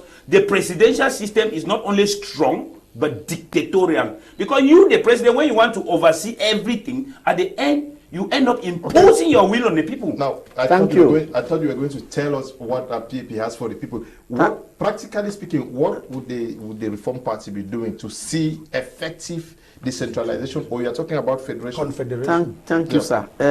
I want to clear the air first, because this gentleman said we should stick to the law. Okay. The law on decentralization. Can you tell the Cameroonian people what percentage of Cameroon budget is reserved for the councils?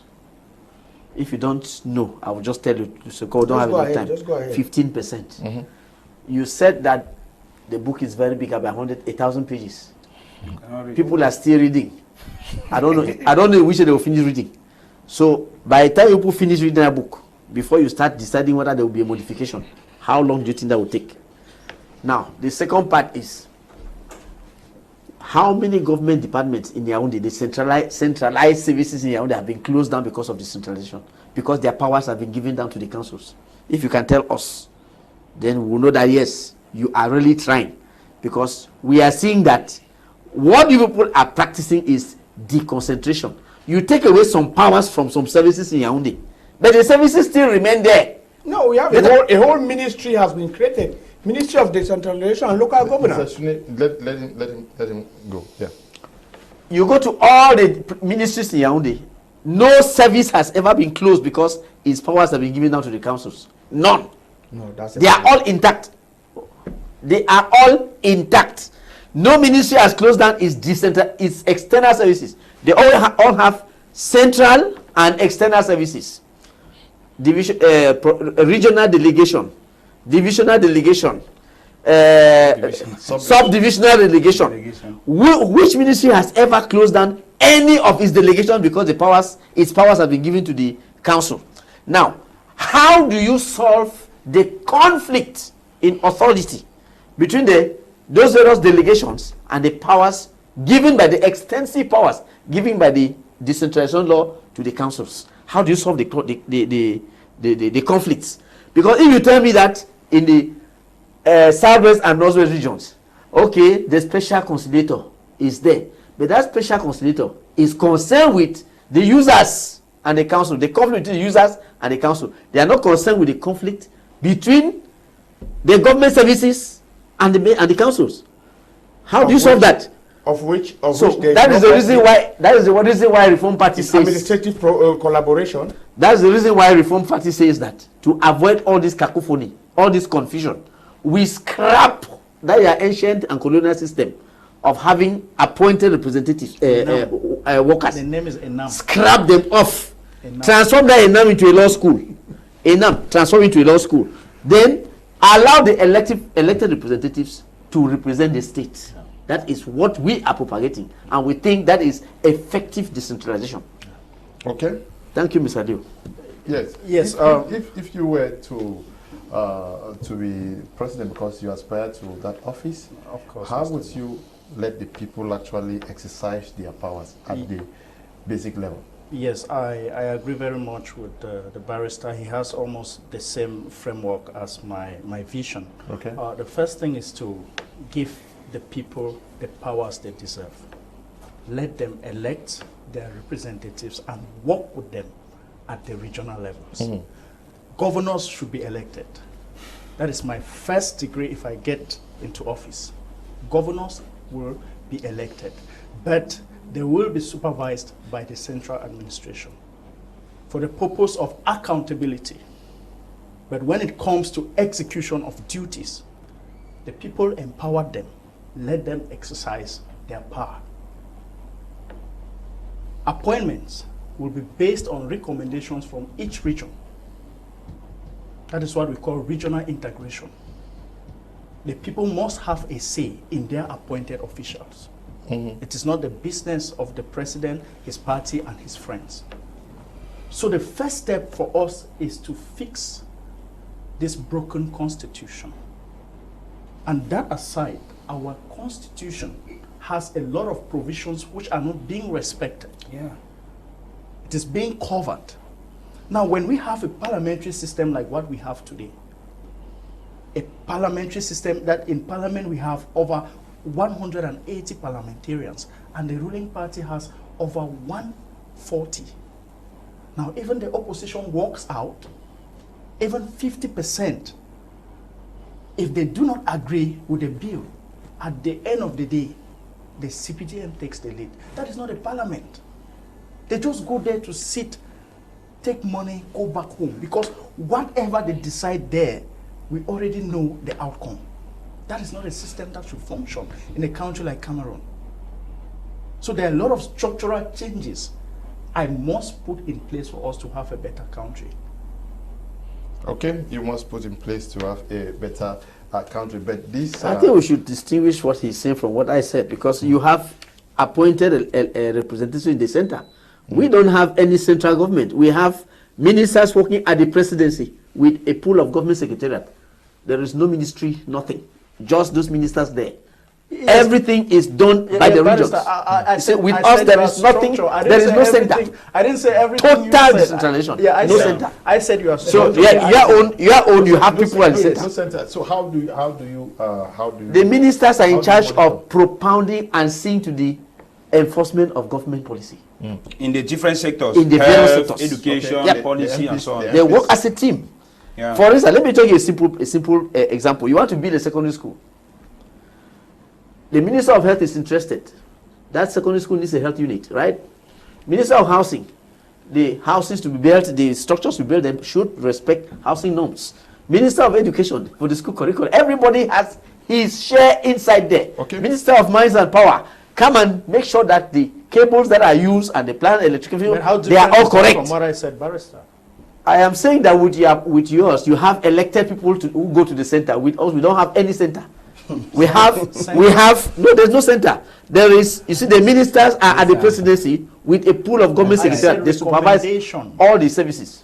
No, I got your point. I got your point. I think the fundamental issue here is change of the appointive system. Yes. Because the appointive system is the bone of contention. Yeah. If the appointive system leaves for elective system, gradually we are going to reach that area where when a governor competes with another person before he takes office, he will know that, hey, I'm not going to joke with Douala. Exactly. I defeated somebody. Exactly. We can learn the lessons from neighboring Nigeria. Exactly. I think they have reached a certain level of constitutional democracy irrespective of their own issues. Okay. But they have reached a certain level where a governor defeats the other and knows that I have 8 years to show myself. And if a governor has political ambition to become president, you know that what you will do in that state or in that region will determine their ability to be the president of the country, or even international person that could be recommended by AU, UN, or to work in some foreign office. So these are the basic things we're talking about. We are going to be concluding after the short break.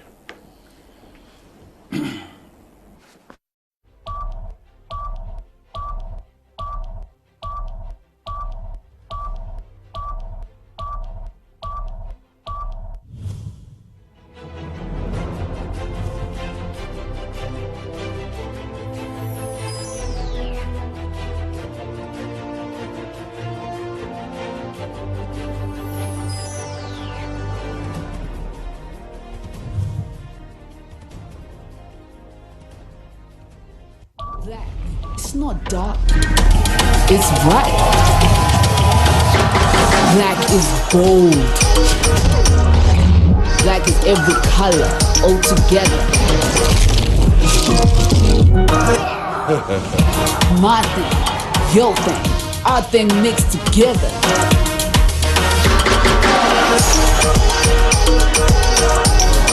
Black shines bright. Drink it in.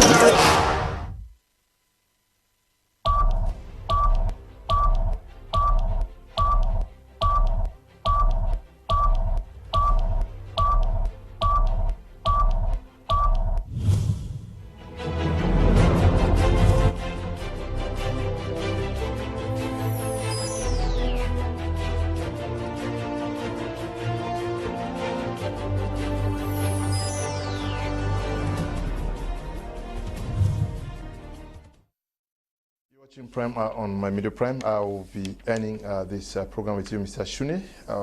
Concretely, can you remind Cameroonians what you people, or yes, not only CPDM militants? I wanted to. There's a question I wanted to ask you, but you dodged from it. That we are celebrating President Paul Biya, but he's also being celebrated by other opposition parties who call themselves the coalition of the willing.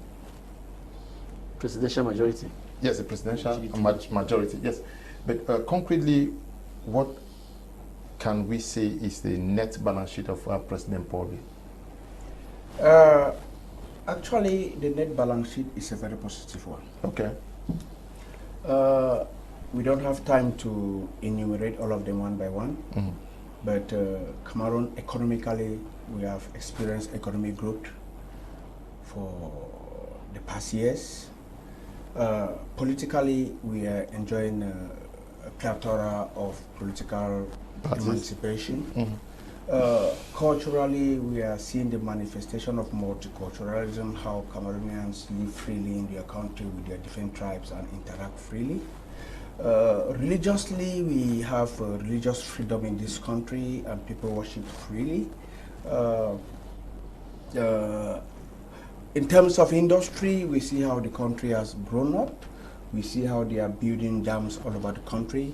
We see iron ore, gold, cobalt exploitation in the east and in the south, showing that there is green light at the end of the tunnel. In the next few years, we'll be approaching emergence, God being a helper. In terms of diplomacy, we can see that Cameroon is highly respected in and out of Africa. Mr. Biya is a refined diplomat. He has sold the image of this country positively to the international community. We are highly respected. And he's highly respected as well. And we also have cultural diplomacy, where the Togo has sold the image of this country. We have fine artists who have sold the image of this country.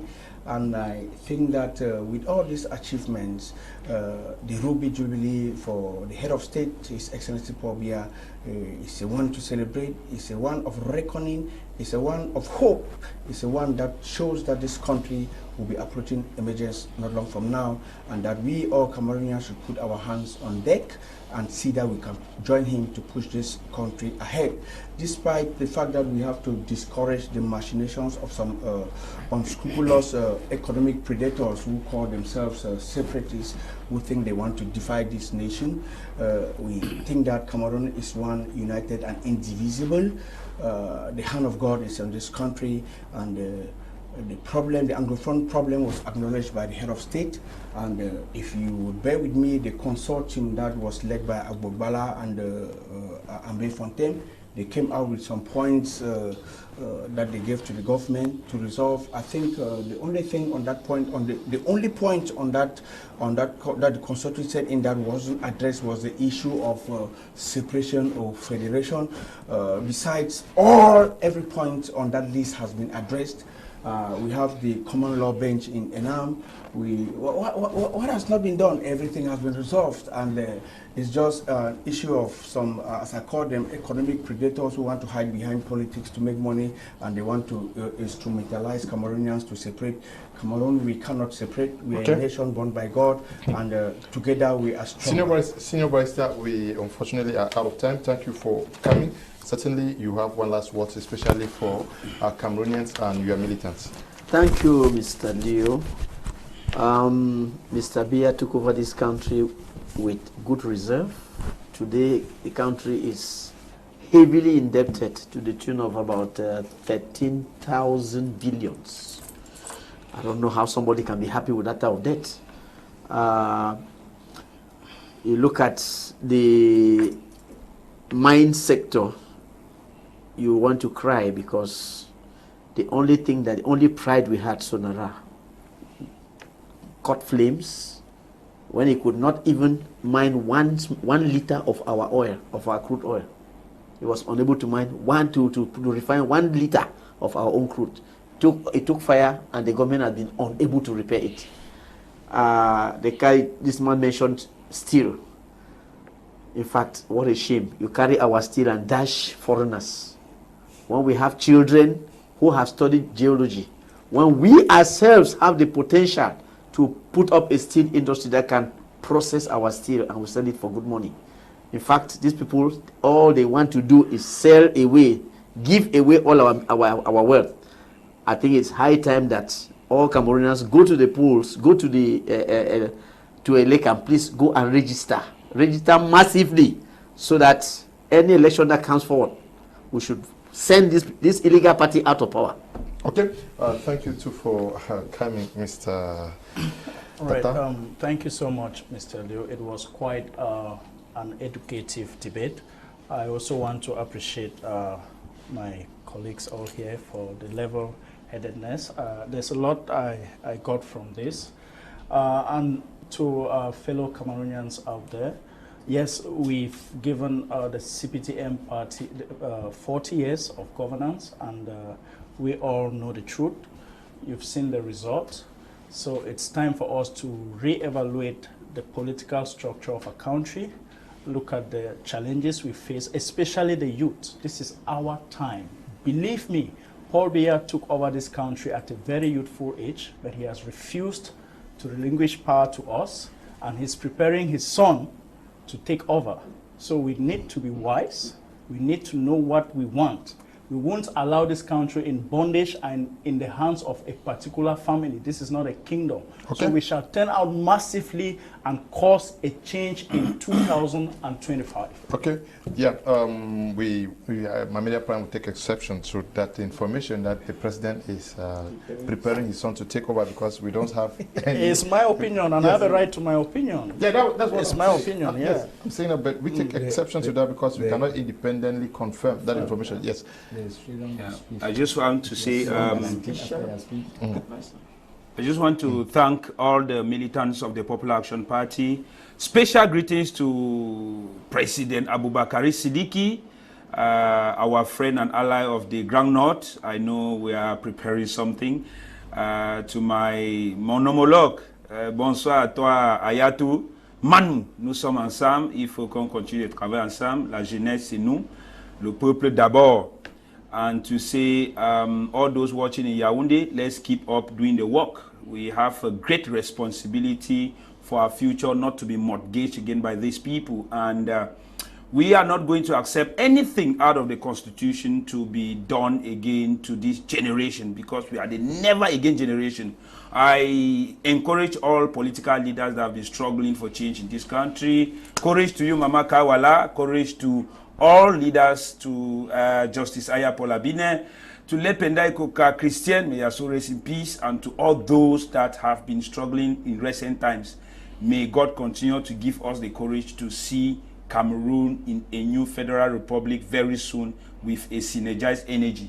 And I want to also thank Senior Barrister, who is here with us, the President of the Reform Party. I hope that we are going to work together, and my brother too, who wants to vying for the highest office. Thank you. It's good that we work together to take this country to the next level. Thank you. Thank you, Mr. Thank Leo, you very much, Mr. Shuneh. We also have a project that we have to partner to valorize African culture, Cameroonian culture. We're supposed to start today.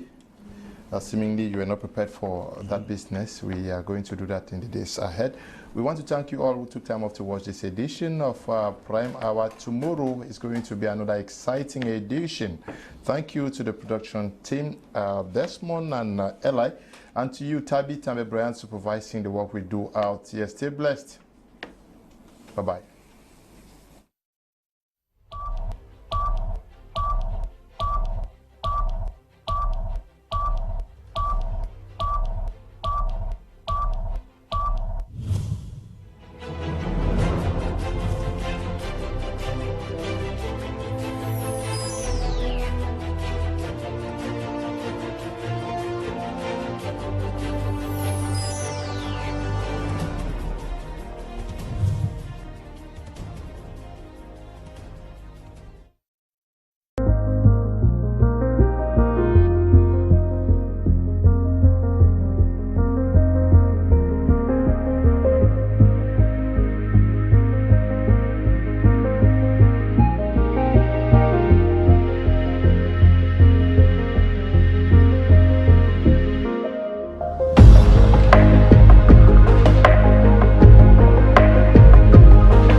Caterpillar, side to side. We must buy Caterpillar.